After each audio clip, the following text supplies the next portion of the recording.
राधा राधा सब कुछ हो जाएगा, सब कुछ मान लीजिए, ये सब कुछ। हम केवल कोरी अंधी श्रद्धा से नहीं कहते कि भाई सुनी बात और आपको सुना दी, नहीं। वो सन्यासी का दिमाग तार्किक दिमाग रचा जाता है। भगवान जो रचना रचते हैं, तो जो सन्यास मार्ग का प्रतीक होता सही माने में बहुत तार्किक प्रवृत्ति होती है। वो किसी भी बात को अपनी कसौटी में कसे बिना वो श्रद्धा से नहीं मानता, वो अंधश्रद्धा से नहीं मानता, उसको उसमें सत्यत्व का बोध होना चाहिए, तब समझ में आता है। तो ये श्री जी के हेतु की कृपा से बस अब आखिरी बात है, राधा राधा राधा। पकड़ लो जिनको पकड़ना, भी कुछ है भोगना, इसलिए है। हम सुनाया करते हैं कि एक पंडित जी जो है किसी जजमान के यहां से गंगा का किनारा पकड़ा, सोचे शॉर्टकट से जल्दी घर पहुंच जाएंगे। तो रास्ते में स्मशान था, तो एक खोपड़ी पड़ी थी, वो बड़े ज्योतिषाचार्य थे। उन्होंने खोपड़ी में देखा, लिखा था अभी कुछ और बकाया है। उनका अब क्या बकाया है, मर गया, जल गया, हड्डी हड्डी अलग हो गई, अब खोपड़ी अकेले, अब क्या बकाया है। सोचा वैसे कैसे पता चलेगा कि अब क्या बकाया, इसको ले चलते हैं। तो एक झोली में डाला और ले गए, और एक एकांत कमरे में टांग दिया, जहां जल्दी किसी का हाथ न पहुंचे। देखेंगे भाई इसमें क्या है। घर गए, खाया पिया, दूसरे जजमान के यहां गए,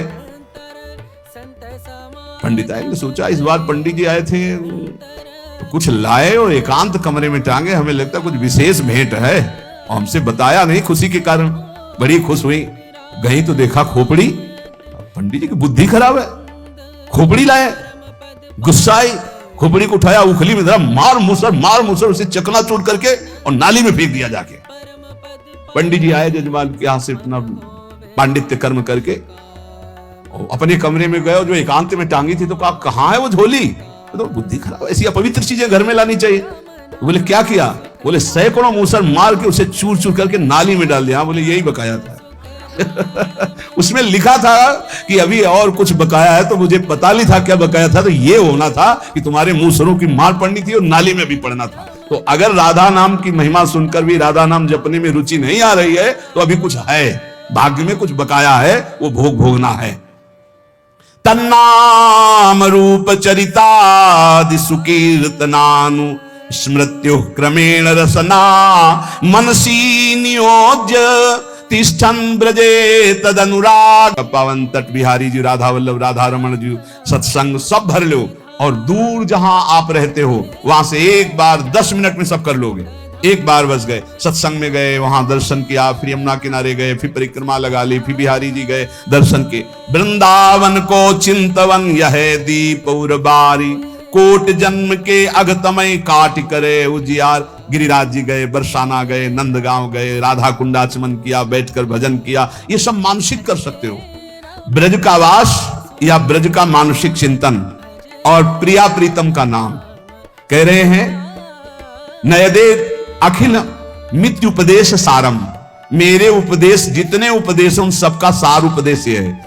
हो सके तो ब्रजवास करो, वृंदावन वास करो, नहीं हो सकता तो जहां वास कर रहे हो रोज वृंदावन ब्रजधाम का चिंतन करो, प्रिया प्रीतम का नाम जप करो, और भगवत चरित्रों का गायन करो।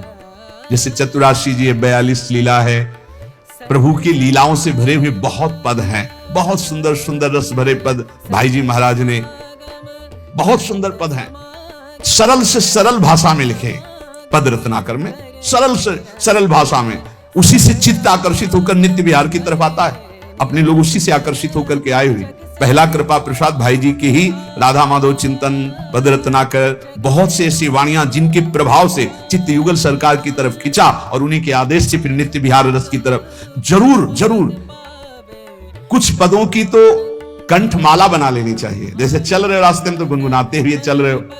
जो निरंतर नाम रटता है और सौभाग्य से ब्रजवास मिल गया, वृंदावनवास मिल गया है, और प्रभु के चरित्र गायन करता रहता है, प्रभु के चरित्र सुनता रहता है, उसका जीवन पूरा भागवतिक, और शरीर छूटने के पहले, ये तो उपासना की बात है किस कोटि की है, और शरीर छूटने के बाद निश्चित उसे प्रियालाल की प्राप्ति होती है। ये दो शब्द हैं, एक शरीर रहते हुए प्रियालाल की समीपता का अनुभव हो जाना अपने भावदेह से, और एक है अगर नहीं हुआ तो शरीर छूटने के बाद श्री जी की प्राप्ति हो जाती है। इसलिए सतत हम नाम जप करें, प्रियालाल के गुण का गायन करें। अगर ब्रजवास नहीं हो रहा तो यहां से रज ले जाएं, रज सदैव पास रखें, और ब्रज का चिंतन करें, वृंदावन का चिंतन करें। बस इस जन्म में हमको एक कमर कस लेनी कि प्रिया प्रीतम की प्राप्ति करनी ही है। अगर प्रिया प्रीतम की प्राप्ति इस जन्म में नहीं हो पाई तो ये घाटा हम कभी पूर्ण नहीं कर पाएंगे।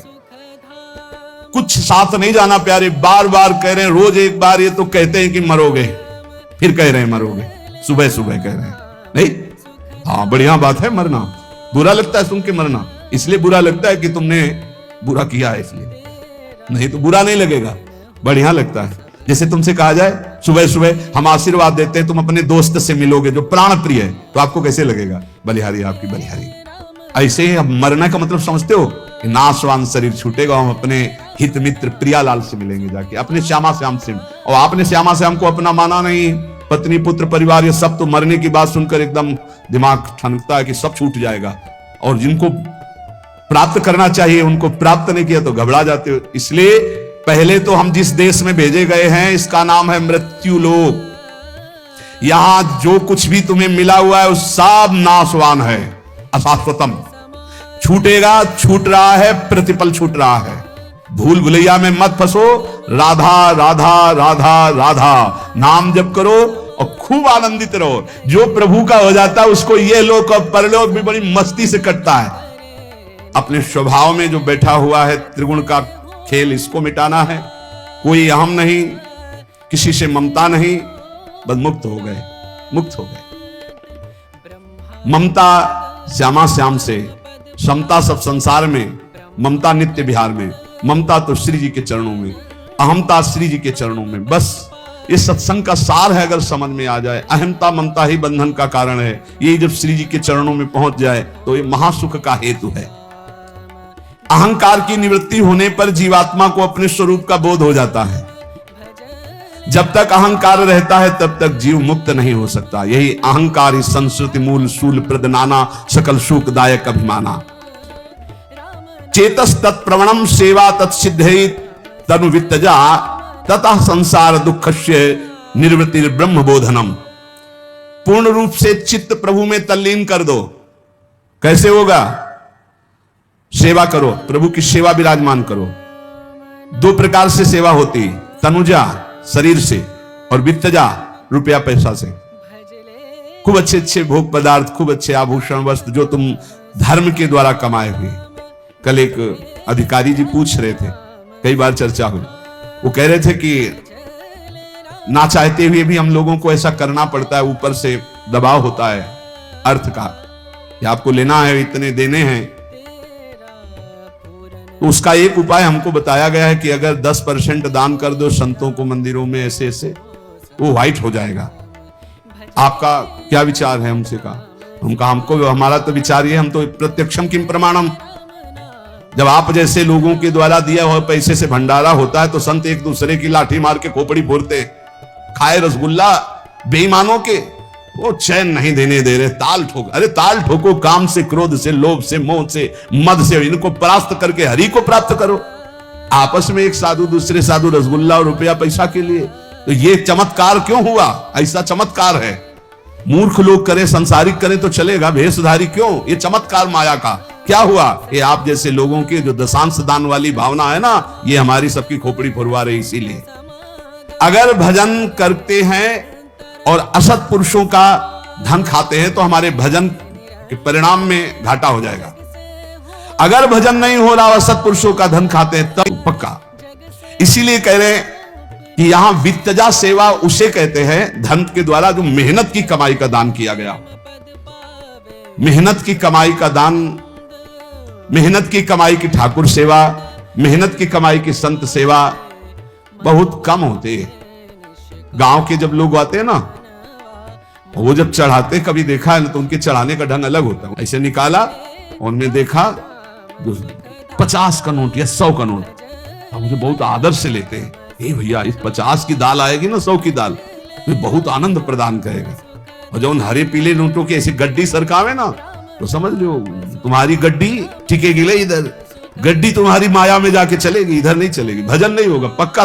कुछ ना खर्चा करो तो रखे रखे बुद्धि खराब कर देगी। देख लो, एक धनी आए, भगवान श्री विठलनाथ जी आचार्य भगवान के स्वरूप होते, उनको भी भगवान कहा जाता है। जैसे भगवान वल्लभाचार्य जी, ऐसे भगवान विठलनाथ जी। वो श्रीनाथ जी के श्रृंगार में थे, तो सेवक ने सूचना दी 1 लाख मुद्रा लेकर कोई सेठ आया।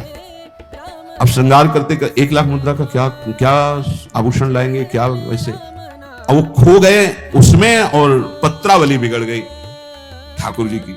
जब श्रृंगार करके हटे, दर्पण दिखाया तो देखा पत्रावली बिगड़ गई। बोले 1 लाख जब आया है तो चिंतन बिगड़ गया, सेवा बिगड़ गई, और अभी स्वीकार नहीं किया। जब स्वीकार कर लेंगे तो क्या, उठा अपने रुपए, भाग यहां से, नहीं चाहिए। जब अभी लिया नहीं तो पत्रावली, सेवा बिगड़ गई, जब ले लेंगे तो क्या हो जाएगा, चलो जाओ। ज्यादा ये मोटी रकम पे दृष्टि मत रखो।